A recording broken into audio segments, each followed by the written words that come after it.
آئے دن جب بھی وہ فری ہوتا تھا تو مجھے لینے کے لیے گھر آ جاتا تھا۔ میں بھی اس کے پیچھے بیٹھ کے ساحل سمندر چلی جاتی۔ ہم گھنٹوں باتیں کرتے تھے۔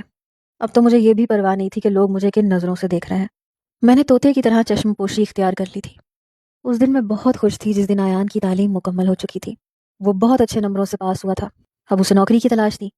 میں بھی تیار تھی کہ جیسے ہی نوکری لگے میں اس سے شادی کر لوں گی۔ ویسے ہی 3 سال گزر چکے تھے۔ اب میں اپنے چہرے کو فریش رکھنے کے لیے پارلر جانے لگی تھی۔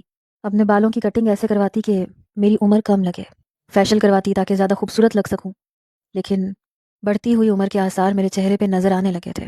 دوسری جانب ایان اور بھی زیادہ اسمارٹ اور خوبصورت دکھنے لگا تھا۔ پچھلے چند مہینے سے جاب ڈھونڈ رہا تھا لیکن جاب نہیں مل رہی تھی۔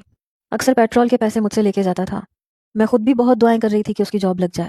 پھر میں نے اپنے باس سے ہی بات کی کہ میرا ایک کزن ہے، اسے جاب کی ضرورت ہے۔ ان دنوں باس بھی ایک ایسے ہی نوجوان کی تلاش میں تھے، اس لیے انہوں نے کہا کہ آپ اپنے کزن کو بلا لیں، میں انٹرویو لے لیتا ہوں۔ یوں سمجھیں کہ ایان کی جاب بھی میری وجہ سے ہی لگی تھی۔ جیسے اس کی جاب لگی مجھے انتظار تھا کہ اب وہ کہے گا کہ میں اپنے گھر والوں کو رشتے کے لیے لاتا ہوں، ہم شادی کر لیں گے، لیکن 3 مہینے گزر چکے تھے۔ اس نے مجھ سے ایسا کچھ نہیں کہا۔ ہاں یہ تھا کہ آفس جاتے ہوئے وہ مجھے گھر سے پک کرتا تھا، واپسی پہ مجھے گھر چھوڑتا تھا۔ آفس کے دوران بھی اسے کوئی مشکل پیش آتی تو فوراً میرے پاس آ جاتا تھا، مجھ سے پوچھنے لگتا تھا۔